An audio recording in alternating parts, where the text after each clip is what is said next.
Olá, amigos ouvintes da Divulgar, como vamos? Espero que todos estejam bem, que todos estejam acompanhando semanalmente as nossas reflexões. É muito interessante que vocês estejam conosco para que a gente possa ter essa força que vem de vocês para continuarmos o nosso trabalho da divulgação da doutrina espírita. Hoje nós vamos trabalhar um editorial de junho de 2019, está na página 4, sobre 1 João, capítulo 4, versículo 6 da Bíblia, cujo título é A quem pertencemos? Uma pergunta, né? Nós somos de Deus. 1 João, capítulo 4, versículo 6. Então vamos ver o que esse capítulo da Bíblia fala para a gente. Nos esclarece a quem pertencemos. A nossa ligação com o Criador é indestrutível desde o instante em que a vontade divina nos deu a vida, e a partir de então esta conexão perene com o Pai se estabeleceu e jamais se desfará, pois a Ele pertencemos. Então, logo aqui no primeiro parágrafo, João já nos responde, né?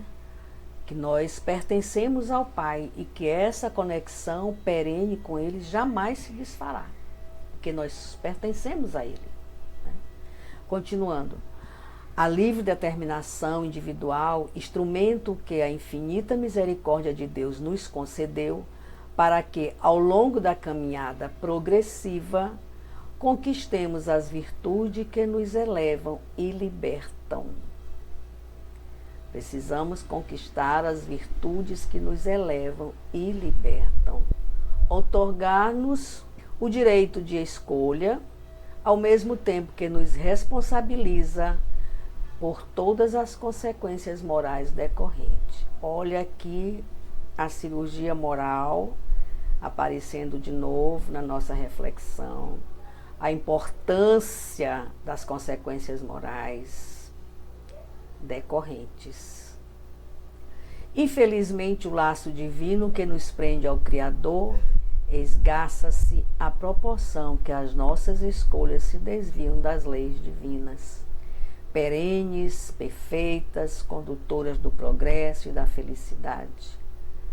As leis divinas são perenes, são perfeitas e são condutoras do progresso e da felicidade. A gente se desvia dela a todo momento. Estamos na carne, né? Eu costumo falar isso, estamos na carne, suscetíveis a falhas, a equívocos. Nós somos muito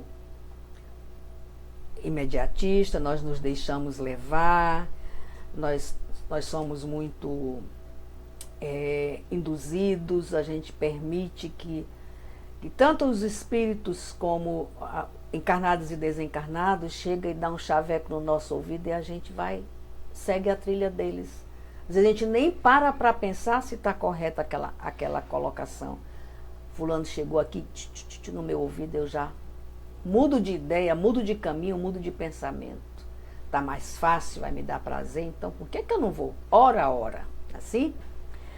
Aí tais desvios trazem-nos como consequência a dor e o sofrimento, até o dia em que resolvermos regenerar nossas escolhas. João deixa muito claro isso aqui, né?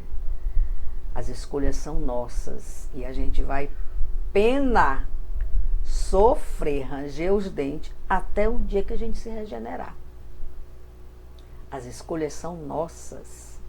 Eu não posso culpar ninguém pelas minhas escolhas, pelo meu sofrimento, pela minha dor, pelo meu ranger de dente. O caminho sou eu que faço. A escolha é minha. Se um espírito encarnado ou desencarnado dá um chavecaba no meu ouvido e eu sigo o que ele me disse, ele não me pegou pela mão e disse vai. Ele chavecou. E eu aceitei o chaveco, então. Isso não me... porque foi o espírito encarnado ou desencarnado que me deu uma chavecada aqui no meu ouvido e eu mudei de caminho, eu mudei de ideia. Não. O livre-arbítrio dele e meu. Ele tem o livre-arbítrio de chegar e dar uma cutucada no meu ouvido. E eu tenho o livre-arbítrio de dizer assim, não vou por esse caminho não. Vá sozinho. Não é assim? Mas ainda fazemos o contrário, né? Tem um docezinho pelo caminho, nem olha para trás. Continuando. A condição para que o laço divino nos aproxime do Criador é a fidelidade ao Pai, traduzida na obediência às leis naturais, porque Ele jamais nos abandona. Nós, entretanto, é que nos afastamos por livre determinação. Gente, isso é muito forte.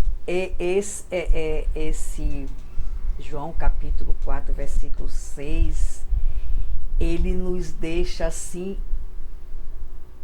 descalço, porque a gente não tem saída.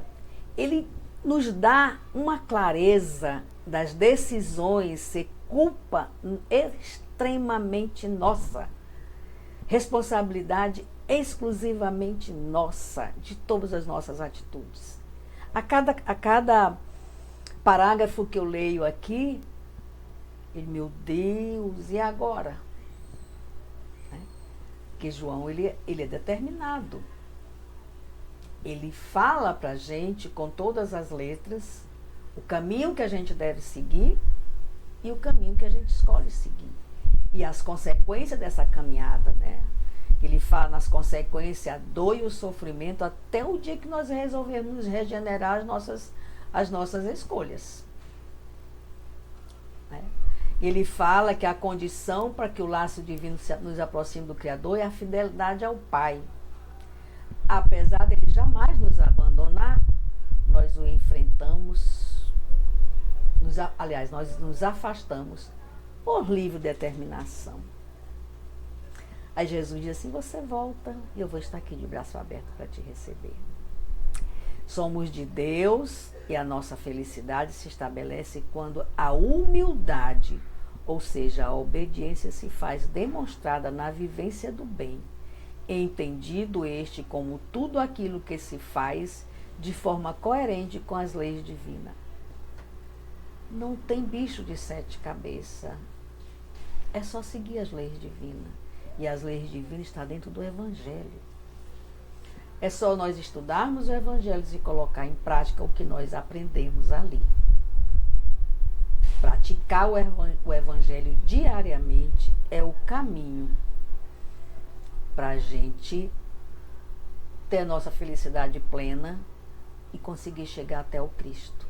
Não tem outro caminho, não tem outra alternativa. É seguir as leis divinas. É colocar em prática as leis divinas. E como é que a gente coloca em prática? Amar o nosso irmão como a nós mesmos. E essa é a premissa mais difícil que tem. Por conta dos nossos sentimentos ainda equivocados. Amar alguém que nos ama é muito fácil. Não é verdade? Vamos amar o nosso inimigo? Vamos perdoar o nosso inimigo? Outro sentimento, outra premissa que nos pega de pernas piadas é o perdão. Eu confesso a vocês aqui, dou a minha cara a tapa, que eu ainda sofro muito com essa história do perdão. E olha que eu estudo, eu leio, eu pergunto, eu pesquiso, eu troco ideia, mas eu sou matéria ainda, né? Esse avatar é que atrasa meu crescimento. É por isso que às vezes eu digo, eu estou cansada, eu quero ir embora. Já chega. É verdade. Eu digo, é muito isso, gente. Eu estou cansada, eu quero ir embora, não quero mais ficar aqui não. Ai, ai. A gente tem que rir das nossas loucuras, né? Continuando. A vaidade afasta-nos de Deus e nos compromete com a dor. O egoísmo é chaga devastadora que fomenta o nosso distanciamento do Pai. O orgulho é venda que nos cega a ponto de, em certas circunstâncias, nos admitirmos a existência do próprio Criador. Não admitirmos a existência do próprio Criador, negando. Pedro negou a Cristo, por que a gente não vai negar? Pedro estava além de nós em termos de conhecimento, esteve do lado do Cristo, ele negou Cristo. Imagina nós, matéria podre, cheia de equívocos, cheia de manias, cheia de hábitos de vidas e vidas e vidas. Essa semana eu tive com o meu dentista e ele é curioso do estudo do espiritismo. Ele conversa muito comigo quando eu chego lá, eu puxo conversa, eu dou corda para ele, né? Ele diz assim para mim: Dona Wanda, eu estou cansado, não quero mais ficar aqui não, eu quero ir embora. Eu disse: doutor Oswaldo, eu digo isso todo dia. Ele disse isso com um jeito tão engraçado, né, que eu fiquei sorrindo e disse: também quero isso, eu quero ir embora, quero mais ficar não. Ele disse: ele está pesado, senhora, está demais. Eu digo: não está demais nada, porque você ainda tem muita coisa para fazer aqui, por isso que você ainda não foi. A sua missão está longe de acabar, agora que você tem 30 e poucos anos, para chegar a 100 anos tem chão. Ele: não me deseja isso não. Então a doutrina espírita, ela tem essas nuances, né? Tem situação que a gente quer voltar para ver como é que acontece, e tem situações que a gente fica com medo de voltar. Porque a gente tem certeza que a gente vai ter, nós precisamos fazer os nossos acertos, né? Nós precisamos chegar e assumir os nossos equívocos. E aí o Cristo amoroso, como sempre, né, nós pertencemos a Ele: não te preocupe, você vai voltar de novo e refaz o teu caminho, que eu vou ficar aqui te esperando. É bem assim, continuando.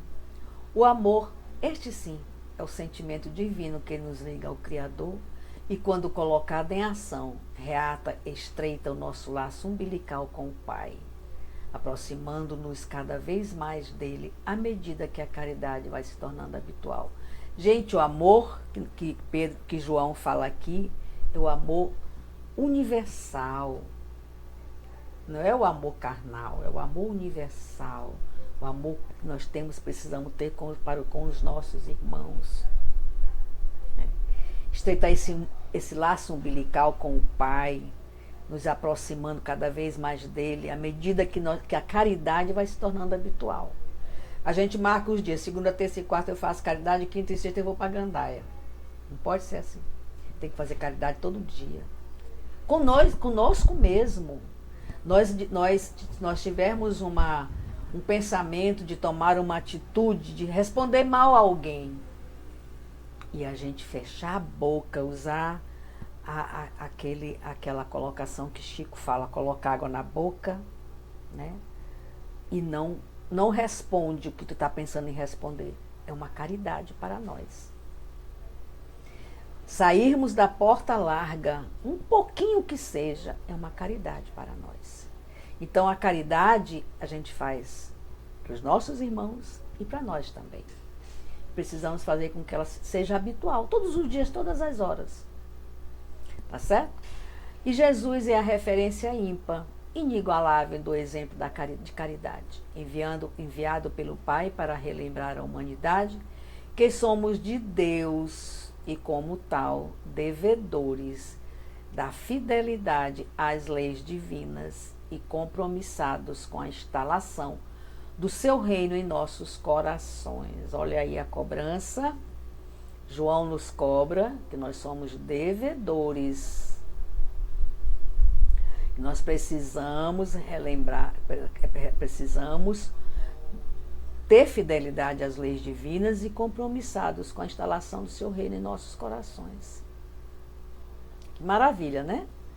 Sendo de Deus, não mais nos afastemos de suas leis, nem as olvidemos, porque se assim o fizermos, repetiremos equívocos existenciais de outrora, que nos dias atuais de transição para uma terra regenerada não tem mais significado nem pertinência, principalmente para nós espíritas que estudamos o Evangelho, que estudamos o Pentateuco, que estudamos a doutrina fundamental, que estudamos o Espiritismo avançado, que frequentamos os centros espíritas, nos dedicamos, trabalhamos Fazemos leitura, fazemos palestra, fazemos evangelização, trabalhamos no bem da caridade, nas cantinas, no sopão, nas orações, nas sustentações.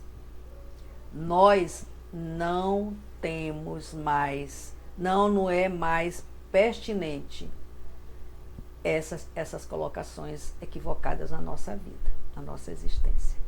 Precisamos pensar sobre essa situação, deixar de estar tapando o sol com a peneira, pessoal. Vamos trabalhar as leis divinas para que a gente possa trazer, estreitar esse laço umbilical com o Pai. Tá certo? E agora nós vamos fazer a leitura do comentário do nosso editor, que está cada dia mais legal, mais interessante. Vamos lá, vamos ver o que ele diz para a gente sobre a quem pertencemos. A doutrina espírita é uma doutrina filosófica e religiosa que tem como base os ensinamentos trazidos pelo codificador Allan Kardec. Uma das passagens bíblicas frequentemente citadas pelos espíritas para fundamentar seus princípios é encontrada no livro de 1 de João, capítulo 4, versículo 6. Nós somos de Deus. Aquele que conhece a Deus, ouve-nos. Aquele que não é de Deus, não nos ouve. Assim reconhecemos o espírito da verdade e o espírito do erro. Essa passagem bíblica é interpretada pelos espíritas como uma referência à verdade espiritual e ao discernimento entre o bem e o mal. Segundo a doutrina, todos nós somos filhos de Deus e pertencentes a Ele. Porém, nossa relação com o Pai Divino pode ser manifestada de diferentes maneiras, dependendo dos nossos desejos e escolhas. A doutrina espírita destaca que a comunicação entre os diferentes planos espirituais é possível e necessária para a evolução e aprendizado das almas. Nesse sentido, o conhecimento dos espíritos superiores pode ser transmitido aos humanos através dos médiuns, desde que estes estejam sintonizados com a energia divina. Dessa forma, a passagem de 1 João enfatiza a importância de estar conectado com a verdade espiritual e reconhecer o espírito da verdade em busca do caminho certo. Assim, os espíritas que acreditam que o estudo da doutrina, aliado à prática dos ensinamentos de Jesus Cristo, promove o desenvolvimento moral e intelectual dos indivíduos, o esforço em compreender os propósitos divinos e colocar em prática os princípios de amor. Caridade e fraternidade é fundamental para que a evolução espiritual e o ajudar a alcançar um estado de harmonia e paz interior. Portanto, a passagem bíblica de 1 João, capítulo 4, versículo 6, tem grande relevância na doutrina espírita, pois remete à conexão com a espiritualidade e à responsabilidade individual de buscar o conhecimento que conduz à verdade. Maravilha! Então, essa foi mais uma reflexão que nós trouxemos para vocês, e eu muito feliz quando eu encontro um assunto pertinente que nos puxa a orelha, mas também nos encaminha, nos mostra o caminho da verdade da vida. Eu fico muito feliz e muito grata, né? Mais uma vez eu quero agradecer a companhia de todos, a paciência, a audiência, que para mim é super importante para me manter no ar. Eu preciso desse trabalho, eu tenho necessidade, eu tenho sede desse trabalho que a espiritualidade colocou em minhas mãos e me confiou. E eu me preparo, eu me cuido para que eu possa fazer o melhor, para que eu possa transmitir a vocês a mensagem que realmente é colocada nas reflexões da revista Reformador. E assim nós encerramos por hoje. Muito grata, não deixe de dar o like, fazer comentários, críticas, solicitar questões que a gente precisa trazer, por que não? E fiquem todos na paz do Senhor. Wanda Barros, para divulgar.net. Até a próxima.